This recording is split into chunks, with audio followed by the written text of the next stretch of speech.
Shalom à tous, Baruch Hashem. On va se retrouver de reprendre ensemble le Sefer Briti Shalom, le jardin de la pureté.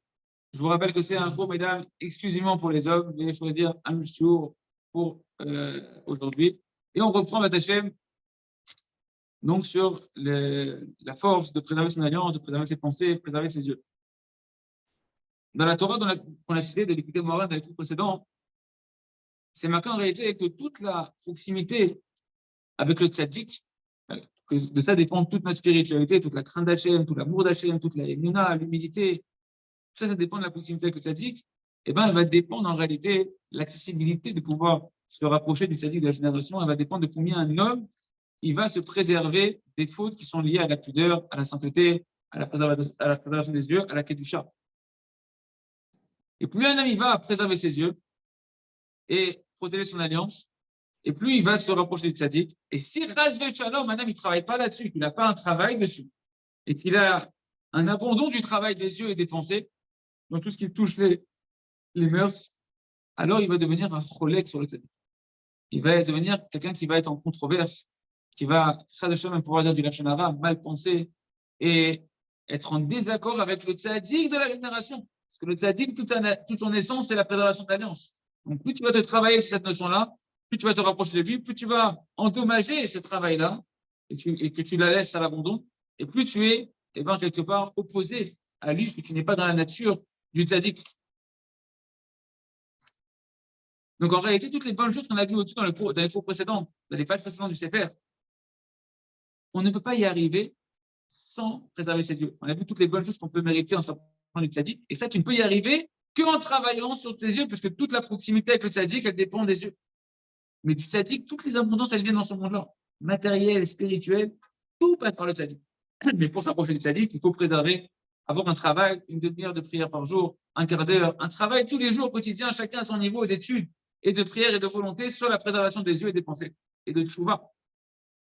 Comme on l'a dit, toute la émouna, on l'a vu ensemble, qu'elle dépend de la préservation des yeux. Toute la construction des bons traits de caractère, ça dépend de la émouna. Et donc, ça dépend des yeux. Toute la construction, on a vu la réparation du cerveau, ce qui se passe dans le cerveau et dans le cœur, ça dépend de ce qui va rentrer par les yeux. Toute la préservation, toute la perception de la Torah, etc. Tout tient en fait sur la Shemirat Haneim. Et ça, on l'apprend de qui? On va voir ensemble dans la Rosh Hashanah qu'on apprend de David HaMelech. David HaMelech, alav shalom, il a ramené plusieurs choses, plusieurs versets où il y a marqué le mot tamid. Tamid, ça veut dire toujours. Ouais. Et il y a plusieurs versets qui contiennent ce mot tamid qu'on va pouvoir donc en fait un peu juxtaposer entre eux en disant qu'il y a marqué tamid ici, tamid là-bas, tamid là-bas. Donc il y a dans chacun des versets, il y a un trait commun qui peut nous donner un enseignement qui relie tous les versets. Le premier verset dans Télim 73, chapitre 23, c'est marqué là-bas. Un verset qui parle de la dvekut à Hachem, l'attachement à Hachem, et c'est marqué Va'ani tamid imach. Et moi, je serai toujours avec toi. Okay. Donc, on voit l'attachement entre David HaMelech et Akadosh Baruch Hu, que je serai toujours avec toi. Deuxième verset, dans Télim 25, chapitre 15, c'est marqué Einai tamid Hachem. Mes yeux, ils sont en permanence tournés vers Hachem. Donc, ça parle de quoi ici? Shmirat Einai, préservation des yeux. Mes yeux qui sont tout le temps en train de chercher Hachem, et donc pas ce qui est interdit. Parce que l'un dépend de l'autre. L'attachement à Hachem, d'être toujours attaché à Hachem, Tamid, je serai toujours avec toi, ça dépend d'avoir toujours les yeux tournés vers Hachem. Pour arriver à être constamment attaché à Hachem, il faut préserver ses yeux constamment et chercher à voir que Kadosh Baruch Hu. Et le contraire. Okay? Et ça marche également dans le contraire. Plus il va préserver ses yeux, pas qu'avec ses yeux de chair, même dans son cœur. Alors, automatiquement, c'est-à-dire qu'il veut dans son cœur être que attaché à Kadosh Baruch Hu. Okay? Ce qui se peut qu'un homme, il préserve ses yeux physiques, ses yeux de chair, mais dans son cœur, il laisse son cœur aller n'importe où. Là, il n'est pas attaché à Hachem. Il faut fermer les yeux. Si tu vois des choses dans ta tête, tu n'es pas attaché à Kadosh Baruch Hu à ce moment-là. Donc, il y a une Shmirat Haneim limite. Il doit avoir une préservation des yeux aussi intérieure.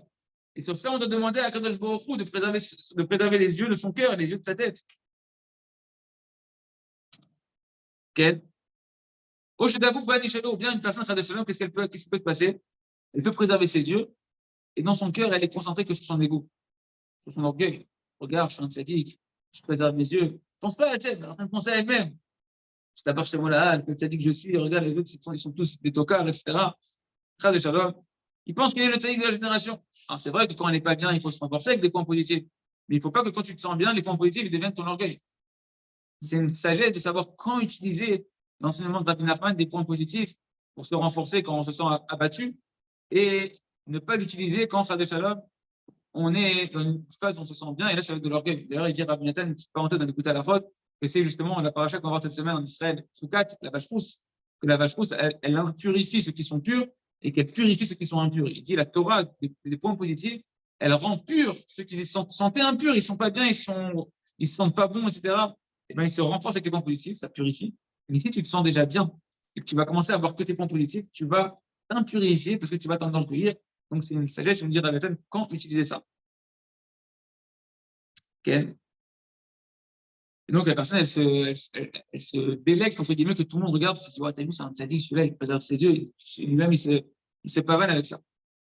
C'est Shiviti Ani, Nézit Ani. J'ai mis Hachem devant moi toujours. Au lieu de j'ai mis Hachem devant moi toujours, Shiviti Ani. J'ai mis moi devant moi toujours. Je pense qu'à moi, je vois que moi, etc. Ubechalo, au lieu de dire Ubechalo chez Hachem, Kulo Omer Kavod, il dit Ubechalo, et dans son palais, tout le monde dit, pas le Kavod Hachem, tout le monde dit, et moi, regarde comment il est un tzaddik, etc.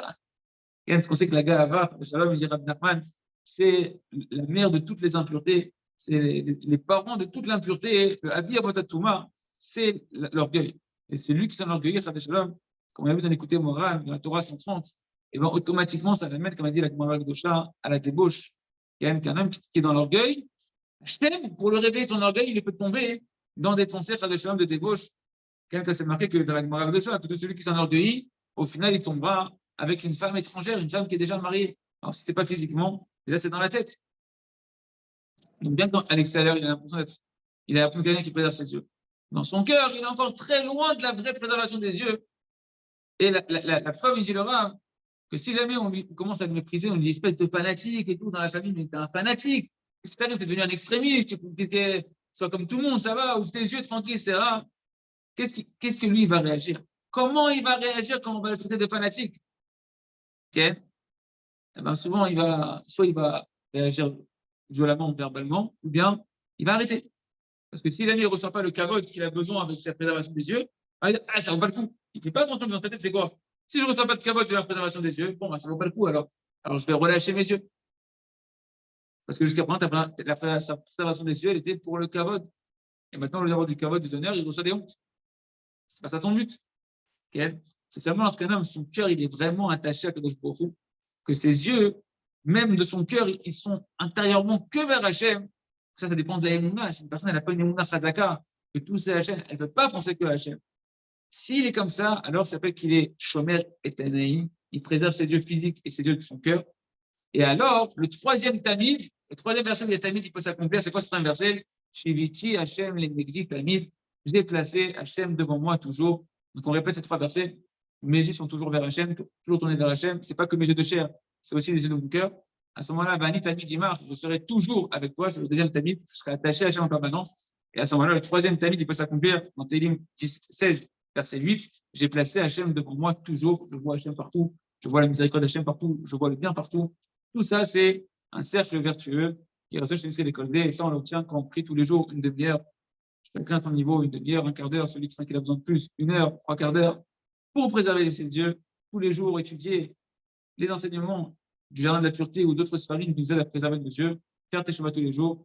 Et comme ça, on pourra voir Hachem, les miséricordes d'Hachem partout. Chazak, Ben Yitrazek.